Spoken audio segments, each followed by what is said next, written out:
സംസ്ഥാനത്ത് അരിക്കടകളുടെ പ്രവർത്തനം സ്തംഭിക്കുന്നു. സാധാരണക്കാർക്ക് കുറഞ്ഞ വിലയ്ക്ക് അരി ലഭ്യമാക്കാനായി ആരംഭിച്ച അരിക്കടകളിൽ ഇന്ന് ആളില്ലാത്ത അവസ്ഥയാണ്. ഒറ്റപ്പെട്ട സ്ഥലങ്ങളിൽ കടകൾ ആരംഭിച്ചതാണ് ഇതിന് പ്രധാന കാരണം. അരിവില 50 പിന്നിടുമ്പോഴാണ് ഈ സ്ഥിതി.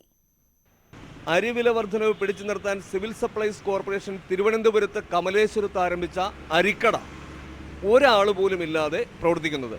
എന്താണ് ഇതിന്റെ കാരണം? സംസ്ഥാനത്ത് അരിവില 50 രൂപ കടന്നു എന്ന വാർത്തകൾ വന്നതോടെയാണ് തിരുവനന്തപുരം കമലേശ്വരത്ത് സപ്ലൈകോ ആരംഭിച്ച അരിക്കടയിൽ ഞങ്ങൾ എത്തിയത്. കുറഞ്ഞ വിലയ്ക്കും സബ്സിഡി നിരക്കിലും സർക്കാർ നൽകുന്ന അരി വാങ്ങാൻ ആളുണ്ടോ എന്നായിരുന്നു ഞങ്ങളുടെ അന്വേഷണം. കടയിൽ ആകെ ഉള്ളതാകട്ടെ മാനേജർ മാത്രം. അരി വാങ്ങാൻ ആരുമില്ല.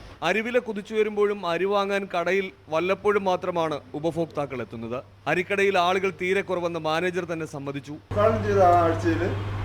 അല്പത്തിരക്ക് ഉണ്ടായിരുന്നു. ഇപ്പോഴും എല്ലാ മാവേലി സ്റ്റോറിലും ഈ അരി എത്തിയപ്പോഴും അല്പം കുറഞ്ഞു. അപ്പൊ അവിടെ നിന്ന് വാങ്ങാം. സാധാരണ ഉത്സവ സീസണുകളിൽ പ്രത്യേക കടകളെല്ലാം ആരംഭിക്കാൻ സപ്ലൈകോ തിരഞ്ഞെടുക്കാറുള്ളത് കിഴക്കേക്കോട്ടയിലെ പുത്തരിക്കണ്ട മൈതാനത്തെയാണ്. എന്നാൽ കിഴക്കേക്കോട്ടയിൽ നിന്ന് 2 കിലോമീറ്റർ മാറി ആളൊഴിഞ്ഞ കമലേശ്വരത്ത് അരിക്കട തുടങ്ങിയതാണ് കടയെ കൈയൊഴിയാൻ കാരണമെന്ന് ഉപഭോക്താക്കൾ പറയുന്നു. ആരും ഇല്ല. ഇപ്പൊ ഞാൻ മാത്രമേ 2-3 രൂപ വാങ്ങിച്ചിട്ട് പോയി. ഇപ്പൊ ഞാൻ മാത്രമേ ഉണ്ടായിരുന്നുള്ളൂ. 17 രൂപയൊക്കെ വണ്ടി കൂലി കൊടുത്ത് ഇങ്ങോട്ട് നടക്കാൻ അങ്ങോട്ടാ പോവുകയാണ്. ഫെബ്രുവരി 10-നാണ് സിവിൽ സപ്ലൈസ് മന്ത്രി പി തിലോത്തമൻ കമലേശ്വരത്ത് അരിക്കട ഉദ്ഘാടനം ചെയ്തത്. ആരംഭിച്ചപ്പോൾ തന്നെ ഇത് ഉപഭോക്താക്കൾക്ക് പ്രയോജനപ്പെടില്ലെന്ന് പലരും ചൂണ്ടിക്കാട്ടിയിരുന്നു. എന്നിട്ടും ചില ഉദ്യോഗസ്ഥരുടെ തലതിരിഞ്ഞ തീരുമാനത്തിൽ സിവിൽ സപ്ലൈസ് മന്ത്രി തലവച്ചു കൊടുത്തതാണ് അരിക്കടകൾ പരാജയപ്പെടാൻ കാരണമെന്ന ആരോപണം ഉയർന്നു. ബിജു ഗോപിനാഥ്, ന്യൂസ് 18, തിരുവനന്തപുരം.